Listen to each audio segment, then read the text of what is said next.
ఆమదాల వలస నియోజకవర్గంలోని బుర్జా మండలంలో మదనాపురం నుండి అల్లెవ గ్రామం వరకు 6 కోట్ల నిధులతో నిర్మించిన నూతన బీటీ రహదారిని ఘనంగా ప్రారంభించారు. ఈ కార్యక్రమంలో ఆమదాల వలస ఎమ్మెల్యే, కేంద్ర పౌర విమానయాన శాఖ మంత్రి కింజారపు రామ్మోహన్ నాయుడు ముఖ్య అతిథులుగా పాల్గొన్నారు. అభినందిస్తాం.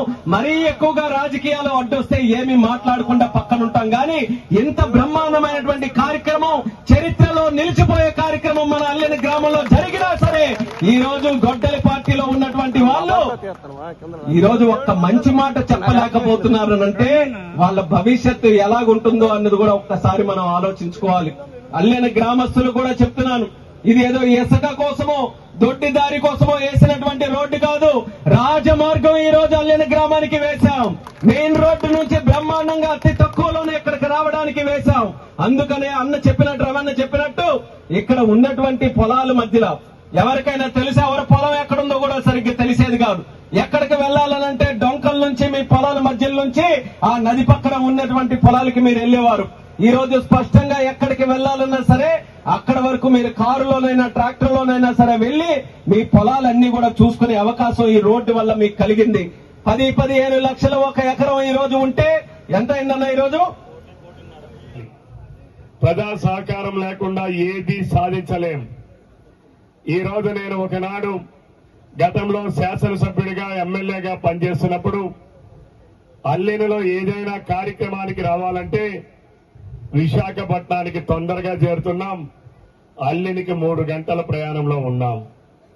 చాలా మంది మీ గ్రామం నుంచి చాలా మంది డాక్టర్లు ఉన్నారు, చాలా మంది విద్యావేత్తలు ఉన్నారు, ఎంతో మంది లాయర్లు ఉన్నారు, వివిధ ప్రాంతాల్లో వివిధ హోదాల్లో సెటిల్ అయినటువంటి వాళ్ళు ఉన్నారు.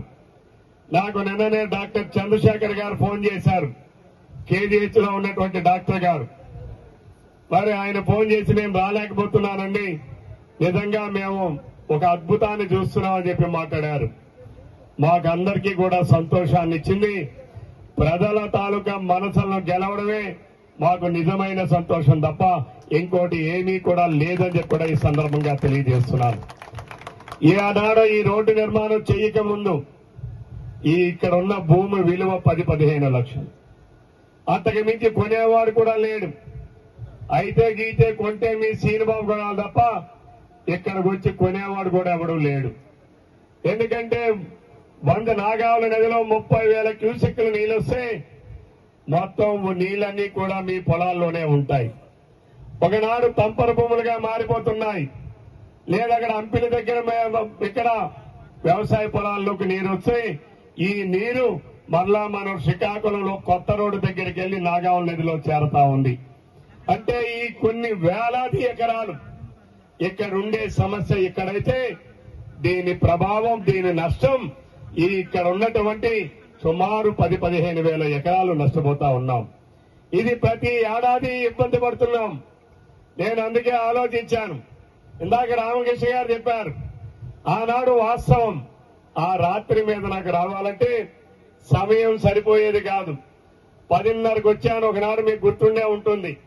ఆ రాత్రి 10:30కు వచ్చి మళ్లీ నేను విశాఖపట్నం బంధువుల పెళ్లికి వెళ్లాలంటే 2 గంటలైంది. అర్ధరాత్రి 2 గంటలకు అక్కడ చేరాను.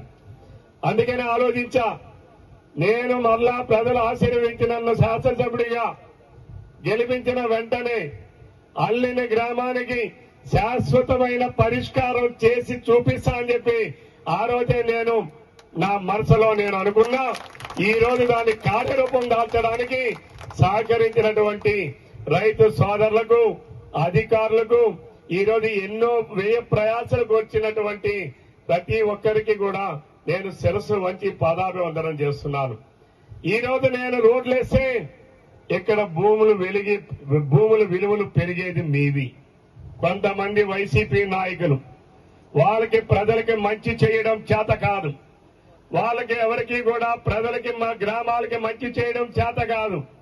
గడిచిన 5 సంవత్సరాలు మీరు ఒక ఎంపీడీసీని వైసీపీని గెలిపించారు, ఒక సర్పంచ్ను వైసీపీని గెలిపించారు. కనీసం 5 అంగుళాల రోడ్డు కూడా వెయ్యలేని అసమర్థపు పరిపాలన ఆ ప్రదేశంలో 5 సంవత్సరాలు నడిచింది. ఏమైనా మాట్లాడితే ప్రభుత్వ పథకాలు ఇచ్చామన్నారు. నేను ఒక్కసారి మీ అందరికీ గుర్తు చేస్తున్నా, 2014-19 ఆంధ్రప్రదేశ్ రాష్ట్రానికి ఒక స్వర్ణ యుగం. 134 సంక్షేమ పథకాలను అమలు చేశాం. గడచిన 5 సంవత్సరాల్లో జగన్మోహన్ రెడ్డి ముఖ్యమంత్రి అయ్యాక 102 పథకాలని రద్దు చేసి కేవలం 3 పథకాలను అమలు చేసి ఆ రోజు ఎంతో గొప్పగా చేశానని మాట్లాడుతా ఉన్నాడు. నేను అడుగుతా ఉన్నా, ఈ రోడ్డు నిర్మాణం చేస్తే ఇక్కడున్న వైసీపీ వాళ్ళు పాలకొండ వెళ్తారు, వాళ్ళకేం పని ఉండదు, కేవలం తినడానికి తాగడానికి వీలుంటే గంజాయి తాగడానికి వెళ్తారు. పాలకొండ వెళ్ళి ఆ రోడ్డు మీద వాళ్ళు మాట్లాడింది, కోన రవికుమార్ రోడ్డు వేస్తున్నాడు, ఆయన ఏదో ఇసుక ర్యాంపుల కోసం వేస్తున్నాడు తప్ప మన కోసం కాదని మాట్లాడాడు. నేను అడుగుతా ఉన్నాను, ఈ రోడ్డు మీ ప్రజల కోసమా లేదు నా కోసమా అని చెప్పి మీరందరూ కూడా విచక్షణతో ఆలోచన చేయమంటున్నారు. ఇక్కడ నాకేం సెంటు భూమి లేదు. ఈరోజు ఈ ఊరే కాదు, 2 సంవత్సరాల కాలంలోనే ఈ ఆమదాల వలస నియోజకవర్గంలో 400 కిలోమీటర్లు తారు రోడ్లు వేసి చూపించినటువంటి ఘనత ఈ రోజు తెలుగుదేశం పార్టీ, జనసేన, భారతీయ జనతా పార్టీ కూటమిదని చెప్పి ఈ సందర్భంగా తెలియజేస్తున్నాను. ఒకనాడు మీరు బూత్ వెళ్లాలంటే 20 కిలోమీటర్లు వెళ్ళాలి, ఒక పక్కన 20 కిలోమీటర్లు, ఇంకో పక్కన 20 కిలోమీటర్లు. అంటే ఒక 2 వీలర్ బండిలో మీరు వెళ్లాలంటే 1 లీటర్ పెట్రోల్ ఖర్చు, అంటే ఒక 100 రూపాయలు ఖర్చు. ఈ రోజు నేను వేయించినటువంటి రోడ్లు, ఈ ప్రభుత్వం వచ్చిన తర్వాత వేయించినటువంటి రోడ్లతో 4 కిలోమీటర్లు ప్రయాణం చేస్తే ఈ రోజు మీరు బూర్జి వెళ్తారు. ఇంకొక స్వార్థం కూడా నాకుంది ఈ రోడ్డు వేయడానికి. మీ గ్రామస్తులందరూ ఇంటర్మీడియట్ లో జాయిన్ అవ్వాలంటే పాలకొండ వెళ్తున్నారు, గవర్నమెంట్ స్కూల్లో జాయిన్ అవ్వాలంటే పాలకొండ వెళ్తున్నారు, హై స్కూల్లో జాయిన్ అవ్వాలంటే పాలకొండ వెళ్తున్నారు. ఇక్కడున్న తల్లిదండ్రులందరికీ విజ్ఞప్తి చేస్తున్నా, మీరు గాని పాలకొండలో చదివిస్తే మీ బిడ్డలను